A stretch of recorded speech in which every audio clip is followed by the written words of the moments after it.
చవితి పూజ ఎలా చేసుకోవాలో ముందు వీడియోస్లో నేను షేర్ చేస్తున్నాను అండి. ఫుల్ వీడియో అలాగే షార్ట్స్ కూడా అప్లోడ్ చేస్తున్నాను. తప్పకుండా అందరూ చవితి పూజను అయితే చేయడానికి ప్రయత్నించండి. కనీసం నేను ఈ వీడియోలో చూపించే దుర్వాయుగ్మ పూజ అయినా చేసుకోవడానికి ప్రయత్నించండి. దీనికి కావాల్సింది 11 చిన్న చిన్న కట్టల్లాగా గరికను తీసుకొని వచ్చి చిన్న చిన్న కట్టలు 11 చేసుకొని ఈ మంత్రాలనైనా ఇలాగ జపించండి.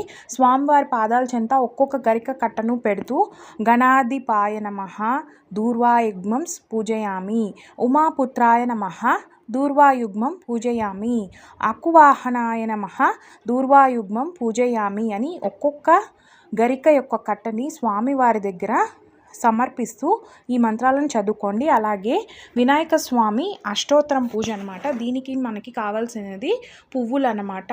పువ్వులని స్వామివారి దగ్గర పెడుతూ ఏకవింశతి పుష్ప పూజ అనమాట. ఇది వచ్చేసి ఏకదంతునికి గజాననాయ నమః మల్లికా పుష్పం సమర్పయామి, విఘ్నరాజాయ నమః మాలతీ పుష్పం సమర్పయామి, లంబోదరాయ నమః పున్నాగ పుష్పం సమర్పయామి అంటూ పుష్పాలని సమర్పిస్తూ స్వామివారి దగ్గర పెట్టండి. ఈ వీడియో నచ్చితే సబ్స్క్రైబ్ చేయండి.